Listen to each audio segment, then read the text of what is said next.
P T I کے پاس بلہ رہے گا یا نہیں، فیصلہ آج نہ ہو سکا۔ سپریم کورٹ میں الیکشن کمیشن کی درخواست پر سماعت کل تک ملتوی۔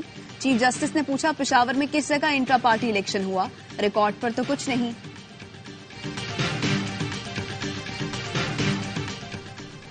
تحریک انصاف نے ٹکٹوں کا اعلان کر دیا۔ این اے 130 لاہور پر یاسمین راشد کو نواز شریف کے مقابل اتار دیا۔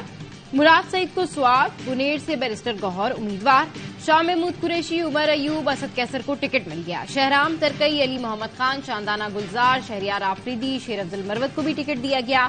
علی امین گنڈا پور اور شعیب شاہین اور جمشید دستی بھی امیدوار۔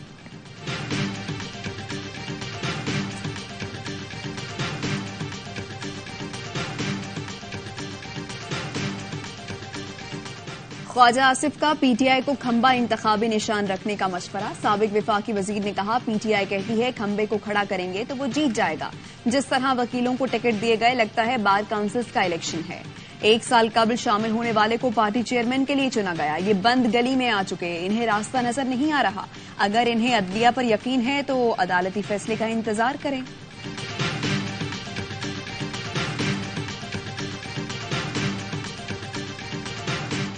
میاں نواز شریف کی سیاست ذاتی دشمنی تک پہنچ چکی ہے۔ میاں صاحب وزیر اعظم بنیں گے تو ان کا سیاسی ایجنڈا انتقام لینا ہوگا۔ وہ اپنے ماضی کو دیکھتے ہوئے عوام کے مستقبل کو نقصان پہنچائیں گے۔ بلاول بھٹو کہتے ہیں، پی ٹی آئی کا معاملہ سپریم کورٹ میں ہے، 1-2 دن کی بات ہے، پتہ چل جائے گا۔ مسلم لیگ نون سے دوبارہ اتحاد کے سوال پر کہا، اگر کسی سے دوبارہ ڈسا جاؤں تو یہ میرے لیے شرم کا باعث ہوگا۔ بلاول بھٹو کی لاہور میں پاکستان عوامی تحریک کے سیکریٹریٹ آمد، رہنماؤں سے ملاقات کی۔ پی پی چیئرمین اعتزاز احسن کی رہائش گاہ بھی گئے، بشرا اعتزاز کی بہن کے انتقال پر تعزیت کی۔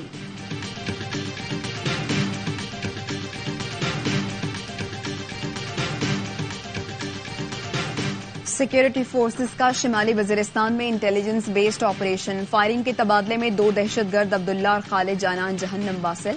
آئی ایس پی آر نے بتایا، ہلاک دہشت گرد ٹارگٹ کلنگ اور دہشت گردی میں ملوث تھے۔ اور پاکستان کا مختلف ایئر ڈیفنس ویپن سسٹم کا کامیاب مظاہرہ۔ آرمی چیف نے ویپن سسٹم کے کامیاب مظاہرے کا مشاہدہ کیا۔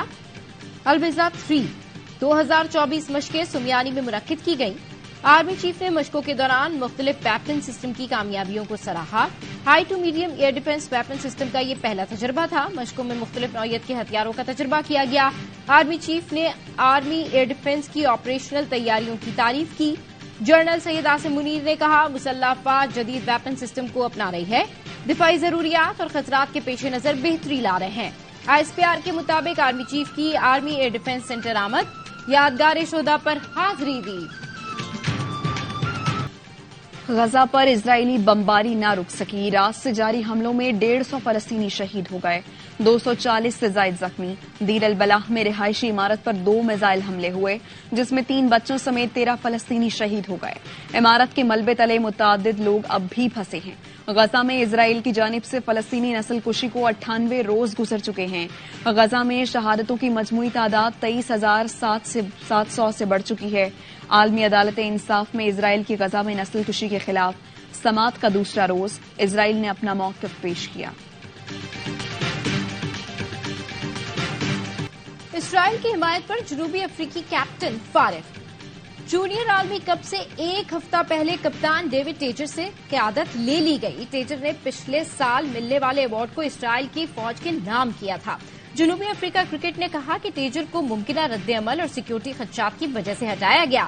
جنوبی افریقہ میں فلسطین کے حامی مظاہرین نے ٹیجر کو کپتانی سے ہٹانے کا مطالبہ کیا تھا۔ گیس نہ ہونے سے کراچی والے رول گئے، قیمتوں میں 200% اضافہ ہوا اور صنعتوں کو بھی گیس نہیں مل رہی۔ حافظ نعیم الرحمان کا 17 جنوری کو سوئی سدرن گیس کمپنی کے سامنے دھرنے کا اعلان۔ کہتے ہیں عوام کو ظالم بھیڑیوں پر نہیں چھوڑ سکتے۔ میئر کراچی پر بھی تنقید، بولے یہ گٹر کے ڈھکن درست نہیں کر سکے، ہم نے ایک ٹاؤن میں 1500 ڈھکن لگائے، بجٹ نہیں لیکن پھر بھی کچھ نہ کچھ کرنے کی کوشش کر رہے ہیں۔